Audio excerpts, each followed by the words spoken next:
Pemirsa, cuaca yang melanda Jakarta dan sejumlah kota di Indonesia hari-hari ini semakin ekstrim, termasuk cuaca panas yang beberapa hari terakhir sangat menyengat. Kita simak laporan Yasmin Atania berikut ini. Ya, pemirsa, cuaca panas yang akhir-akhir ini terasa menyengat, terutama di wilayah Jabodetabek, disebut BMKG terjadi akibat dinamika atmosfer dan kuatnya radiasi matahari. BMKG menjelaskan intensitas penyinaran matahari yang cukup kuat ditambah berkurangnya tutupan awan membuat suhu udara di sejumlah wilayah menjadi lebih panas dari biasanya. Namun kondisi ini disebut tidak terjadi merata di seluruh Indonesia. Saat ini baru sekitar 17% wilayah Indonesia yang sudah memasuki musim kemarau, terutama di wilayah Nusa Tenggara Barat, Nusa Tenggara Timur, sebagian Bali, serta sejumlah wilayah di Sumatera dan juga Kalimantan. BMKG juga memprediksi puncak cuaca panas akan terjadi pada Agustus hingga September 2026. Pada periode tersebut, suhu udara di beberapa wilayah Indonesia ini berpotensi mencapai 36 hingga 38 derajat Celcius. Masyarakat diimbau untuk terus memantau informasi cuaca dari BMKG, menggunakan pelindung saat beraktivitas di luar ruangan, serta mencukupi kebutuhan cairan tubuh agar terhindar dari dehidrasi akibat cuaca panas. Dari Jakarta, Yasmin Atania, Ade Supriyatna, iNews melaporkan. Ratusan guru honorer madrasah dari berbagai daerah menggeruduk gedung DPR MPR RI. Para guru menuntut status mereka dapat diangkat menjadi PPPK atau ASN melalui perubahan regulasi.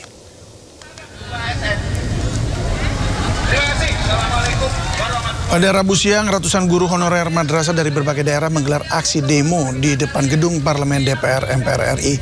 Mereka menuntut pemerintah dan DPR mengakomodasi pengangkatan guru swasta menjadi PPPK atau ASN melalui revisi Undang-Undang Guru dan Dosen serta Undang-Undang Aparatur Sipil Negara. Massa juga meminta agar guru honorer madrasah swasta tidak dianaktirikan serta mendesak pemerintah memberi perhatian lebih terhadap nasib mereka, termasuk soal kesejahteraan dan kepastian status kepegawaian. Arus lalu lintas di Jalan Gatot Subroto mengarah ke Selipi macet karena jalan hanya dapat digunakan satu jalur. Saya bersumpah, saya guru sejarah. Tidak ada guru negeri, dulu adanya guru swasta. Dulu ada sekolah rakyat. Dulu adanya taman siswa. Ribuan pengemudi ojek online se-Jawa Timur menggelar unjuk rasa di Surabaya, Jawa Timur. Massa menuntut agar Undang-Undang Transportasi Online segera diterbitkan.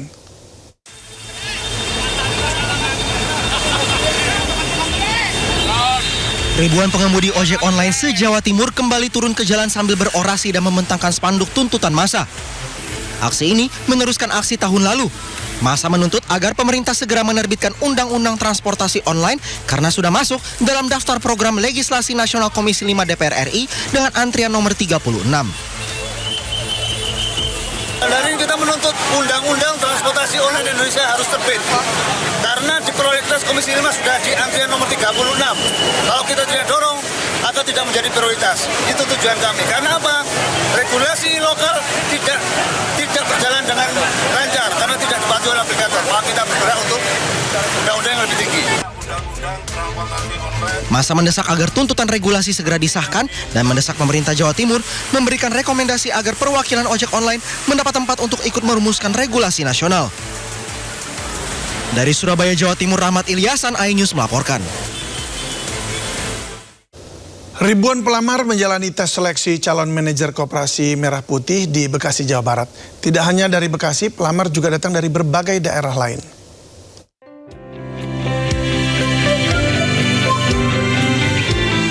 Sebanyak 7.000 pelamar memadati Stadion Patriot Candrabaga, Kota Bekasi, Jawa Barat. Mereka menjalani tes seleksi calon manajer Koperasi Merah Putih. Menurut sejumlah pelamar, info lowongan posisi didapat dari media sosial. Adapun tes dilakukan sejak pagi hingga sore dengan berbagai materi ujian, salah satunya materi kebangsaan dan nasionalisme. Jika lolos, pelamar akan mengikuti tes di tahapan selanjutnya. Terkait ini sih wawasan kebangsaan ya, kayak Pancasila, gitu, NKRI. Nanti kalau misalkan ini lulus, apa tahapan selanjutnya? Setelah ini besok ada tahapan tes kesehatan. Ada berapa peserta Bu yang ikut? Hari ini sih katanya tadi ada 7.000 7.000 orang. yang ikut hari ini. Karena saya basicnya juga di koperasi sekolah, tapi gitu coba saya mengembangkan di desa atau kelurahan seperti apa gitu. Ini sebagai apa sih lowongannya ini Mas yang lagi tes? Lowongannya seinfo saya ini SPPI Mas jatuhnya gitu. Ya, tapi kabar lainnya katanya nanti ini masuknya ke BUMN. BUMN.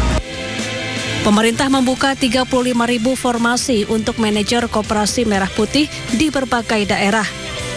Untuk gaji disesuaikan dengan upah minimum regional dan tergantung klasifikasi wilayah serta beban kerja.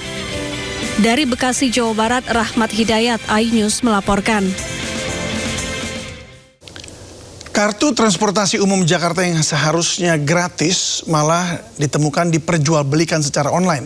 Kartu Transum gratis harusnya hanya digunakan untuk kelompok tertentu dan dilarang untuk diperjualbelikan.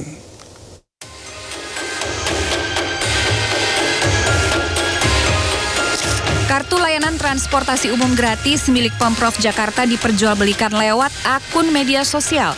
Dalam unggahan yang beredar, kartu ini ditawarkan dengan harga tertentu dan bisa digunakan untuk menikmati fasilitas transportasi gratis di ibu kota. Program transportasi gratis sebenarnya diberikan khusus hanya untuk kelompok tertentu seperti pelajar, lansia, penyandang disabilitas, hingga petugas keagamaan. Tujuannya untuk membantu mobilitas warga yang memang membutuhkan. Gubernur Jakarta Pramono Anung menegaskan kartu itu tidak boleh dipindah tangankan, apalagi diperjualbelikan.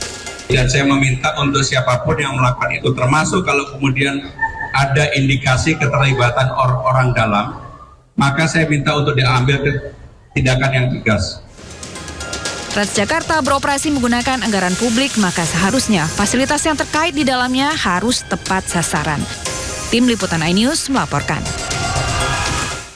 Pemirsa, yang viral-viral belum tentu fakta. Kalau jempol lebih cepat bergerak sebelum dipikirkan dengan baik, maka ujung-ujungnya bisa bikin satu kota panik.